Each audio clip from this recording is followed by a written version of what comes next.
last week I was speaking with a friend, and my friend was telling me that she doesn't know why, but recently she's been feeling quite down. She's just been feeling sort of burnt out, and she was sort of explaining to me. She said, you know, I don't know why I'm feeling so down. She said, I have everything going for me. I have amazing kids. I have an amazing husband. I have everything I ever dreamed that I would have. She said, so like, how could it be? Like, why am I feeling so down and so burnt out? She said, it must be that I'm just so ungrateful. I'm such an ungrateful person. I'm so ungrateful for what I have. So, so this is a good friend, and I know that she's a kind of like that she's a person who appreciates when I'm pretty straight with her. So I said, you know, I'm sorry. I told her, I said, I'm sorry to do this, but I know why. She's like, you know what? I said, I know why you're getting burnt out.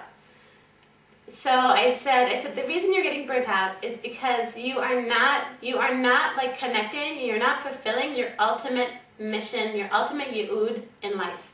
Okay? So I've talked about it in past pep talks several times, but your yi'ud is your ultimate God-given purpose in life. So every human being in the world has a unique God-given mission and purpose in life. And when you're connected with that, when you're connected with your God-given mission, your yi'ud, then you are like on fire. You are like passionate and happy and like everything. So basically, my friend, she's a person who she's incredibly creative and incredibly gifted. But tachlis, like on a day-to-day level, she ends up spending all of her time like doing things for other people. She's all the time, you know, taking care of her house and taking care of her kids and taking care of her extended family and doing like working like spending a lot of hours on a chesed project, like a sort of a charity project in the community. So she's doing all these things like for other people, but she's not connecting with what is her true, you know, life's mission. And I don't know what her true yi'ud is. I don't. That's something that she would have to like go through something herself to figure out what that is. But I know that if my friend, if she would get connected with that like yi'ud, with her ultimate life's purpose, then she would like be on fire. Like she would be passionate and happy and thriving.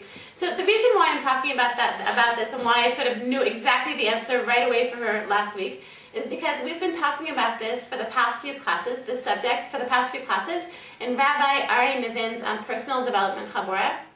Right now we're going through a series of classes called How to Get Anything You Want in Life. So the first several classes of this part of the class, of the part of the course, it's called Primal Will.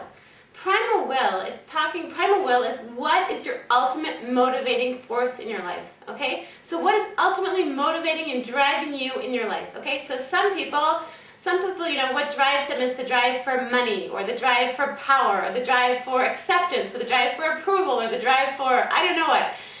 But what Rabbi Niven was talking about, we've been for several weeks going over an article written by Harav Valbe. And Rav Valpi talks about the importance of making your primal will, what is the ultimate driving force for in your life. You want to make this in sync with your yi'ud, with your ultimate mission in life. Okay? And if your primal will, like what ultimately drives you in life is this, if it's your ultimate purpose in life, then you're going to be a person who is happy and thriving. And so, for example, my friend, if she could figure out, let's say that my friend's ultimate purpose in life ended up being like she's a person who really wants to open up a clothing lending society in the neighborhood. Let's just say. So then if she was doing that and she was like if she was spending time and sorting the clothing and getting the donations and helping the poor families who would be helped by this, then she would find she would wake up and she would like jump out of bed and she would, you know, clean the house and be singing and she'd be like taking care of her kids and like so happy and passionate and thriving, everything that she'd be doing, then she would just be thrilled and happy and whatever. So this is the power of making your primal will, your ultimate motivating force in your life, making that in sync with your ultimate mission in life. Okay, so I think of it as actually it's sort of like getting plugged into electricity. Okay, a person who's plugged in, that their primal will, like their ultimate motivating force in life, is the same as their yi'ud, as their ultimate mission in life. then they will be like plugged into electricity. They're going to be like, you know, and someone who isn't, someone who their primary will in life, like what's really motivating them is not their ultimate mission, then they're going to be like, then their plug is not, it's not on the wall, it's just sort of like hanging in the air. They feel no electricity, they're just like, you know, they have no power, they're sort of, you know, slumped over, sort of grumbling to themselves while they're cleaning the house, and grumbling to themselves while they're taking care of their kids, and grumbling to themselves when they're making their husband something for dinner, you know? So this is so important. This is just incredibly important. So Rabbi Niven gave us an example of someone who was someone whose primal will was really totally together with their ultimate mission in life. This was a woman who Rabbi Niven knew, and this was a woman who was on fire with the importance of teaching the laws of Shmirat HaLashon, of like preventing Lashon Hara, forbidden speech. And this was a woman who she was just on fire with this. She was, you know, teaching classes and arranging lectures and, you know, distributing tapes, and she did so much, and just like she was on fire with this idea that she felt like this was her mission in life, and this was the ultimate thing motivating in her life, was this idea like she wants to teach people about the laws of Shmirat HaLashon. And it meant that because she was doing that, like when she was with her kids, and when she was cleaning her house, and when she was doing, you know, her paid job or whatever she did, she was thriving and happy and smiling and passionate and whatever, because she was living her true primal will. Okay? So how do we do this? The problem with the primal will is that it's quite hard to figure out what a person's true primal will is. Okay, it's hard to figure this out.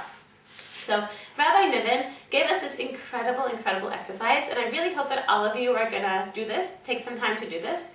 It's called a resume. It's a mixture of the words presume and resume. Okay, it's sort of like your dream resume.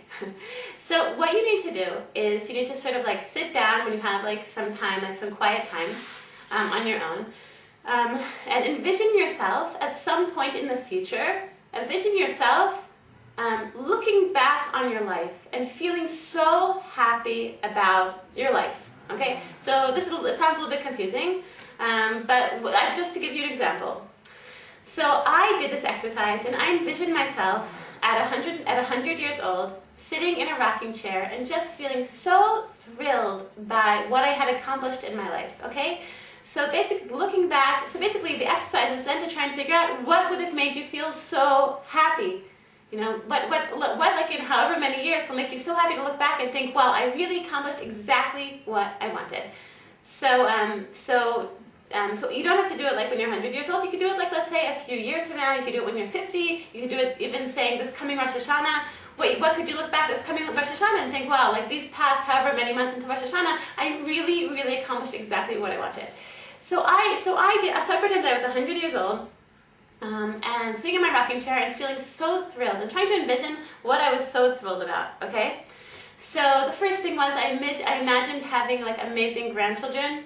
And lots of amazing grandchildren, grandchildren who are like, you know, good-hearted and curious people and really passionate people and really devout Jews. And I envisioned like my husband and I will, that Bezrat Hashem, like we'll grow old together, and then we'll have such a strong relationship, and we'll have such a strong marriage, Bezrat Hashem.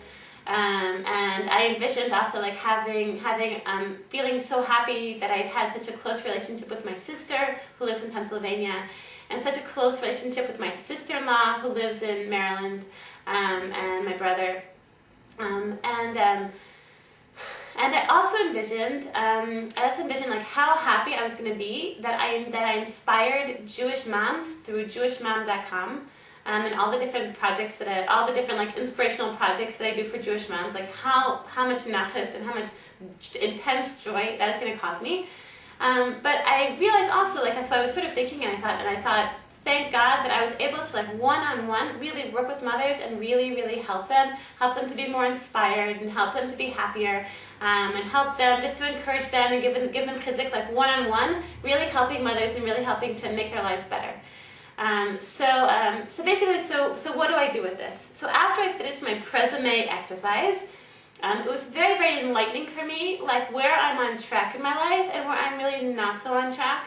So I realized, like, in terms of like my marriage and my kids, something that I realized all the time, but this just made it very, very clear for me, is that I really want to be, like, I'm pretty much on track, but I want to be spending more quality time with my kids and with my husband. And also in terms of my having this great relationship with my sister and my sister-in-law and my brother, that's something that's going to need a lot of work. So that's something I'd really like to be working on. And finally, thinking about my yud in life, my mission in life, this working with Jewish moms, inspiring Jewish moms, which I feel is my mission in life. So I realized that, that I love working with JewishMom.com and, working and like adding things on the site and making these pep talks, etc.